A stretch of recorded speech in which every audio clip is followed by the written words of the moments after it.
Moby Dick. So let's figure out what this story about because the book itself, as you know, be, fat and bunch of 100 pages, and I want you to talk about this book in I don't know, maybe 10, 15 minutes in order to catch the point of this story and what this all about. So Moby Dick, the most epic whale chase in literary history. Grab a drink, buckle in, and imagine this is, your favorite YouTube telling you a tale that begins like this. Call me Ishmael. That's how the whole mess starts. One little sentence, one dude, and a boatload of bad decisions. Ishmael is our main guy, kind of like your thoughtful introvert friend who suddenly says, "Yo, I think I'm gonna go on a whaling trip to clear my head." Normal people take a weekend hike. This guy signs up for harpoon hurling, sea salt-soaked job in the deadliest profession of the 1800s. So he heads to Nantucket.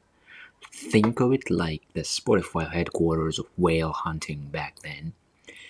So he bunk beds with a tattoo-covered Pacific Islander named Queek Queek, who carries a giant spear, worships as a tiny wooden idol, and becomes his bestie overnight through friendship speedrun.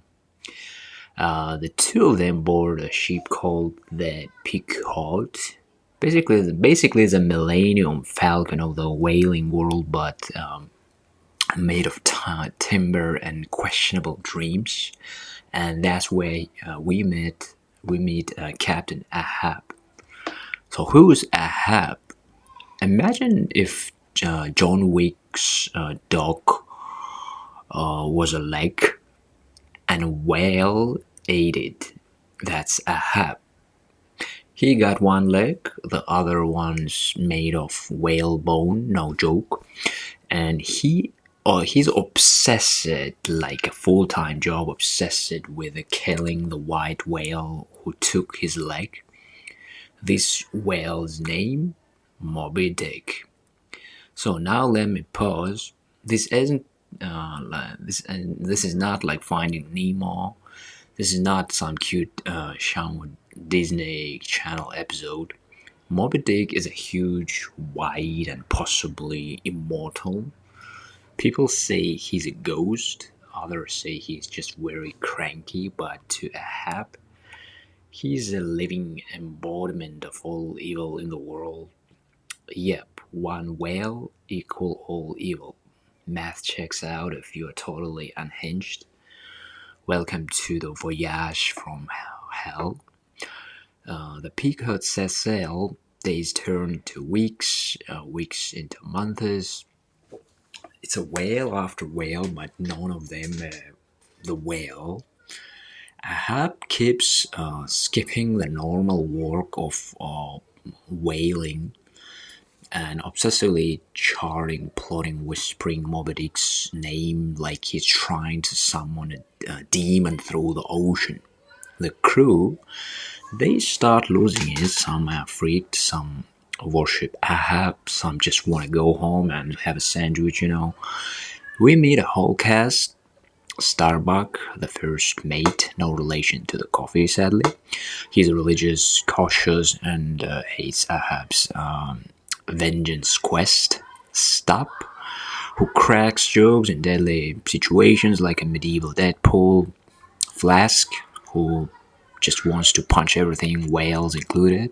And of course, Quick, Ishmael's ride or die. Oh, and at one point, Quick thinks he's gonna die, so he builds his own coffin, which later becomes a lifeboat. Foreshadowing game, equals strong. The monster appears. After countless misadventures, storms, omens, hallucinations, the usual, Ahab finally finds Moby Dick. Cue the epic 3-day chase. I mean, this is not your average let's go get him moment. This is clear your calendar, pack snacks, we're going to war. So, the day one, they find the whale. Moby attacks like a missile with fins, boats shatter, the sailors tossed. Ahab is like, yes, this is what I wanted, while everyone else is trying not to drown. So day two, Ahab gets a harpoon in the beast. Moby's like, nope, and destroys another boat. The ocean is now just wood, splinters, and broken dreams. Day three, Ahab's final strike. He literally nails a gold coin to the mast, promising it to whoever sees Moby Dick first. Bro, priorities. He lunges with the harpoon. Moby dives. Rope coils around Ahab's neck. Snap. Dragged into the deep like a broken action figure. Boom. Game over. The peakhead sinks. Everyone dies. Except Ishmael. Our boy floats to safety in Quick's coffin. Told you that thing would come in handy, and gets picked up by another ship. He leaves to tell the tale, and that's the story you're hearing now. What's the moral of Moby Dick? You can ask me. So first of all, its obsession will kill you and everyone you drag with you. Ahab wasn't fighting a whale, he wasn't fighting his ego, his trauma, his god complex, his fate, all wrapped up in one giant sea creature. This moment he turned that into his entire identity. He lost himself, and the crew paid the price.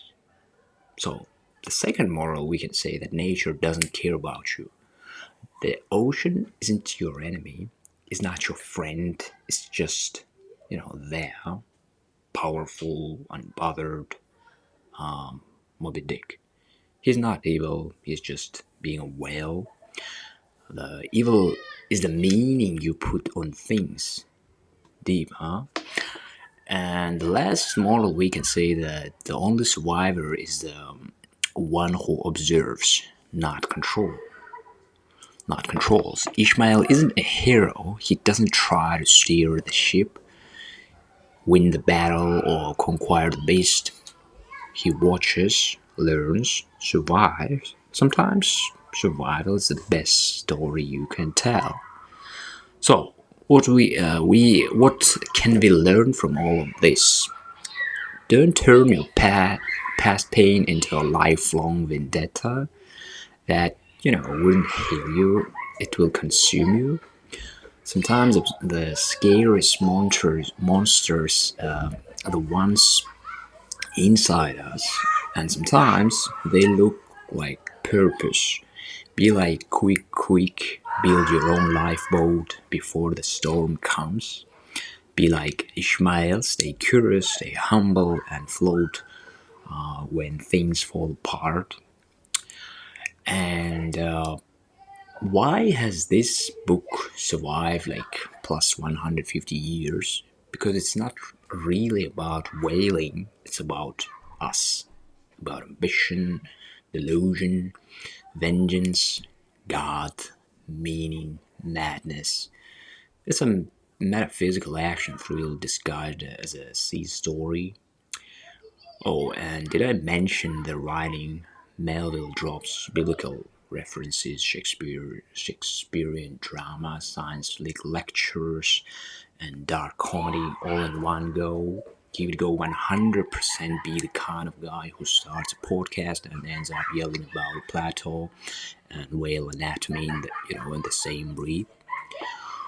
So, Moby Dick is about, one madman chasing a whale across the ends of the earth, believing if he stabs it, he will kill fate itself.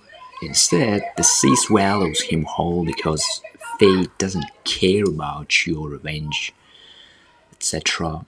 And the only guy who survives, the one who listens to the story, just like you.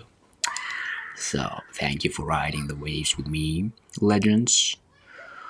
Drop a comment in the chat if you made it this far. And remember, don't be the Ahab of your story, be the Ishmael.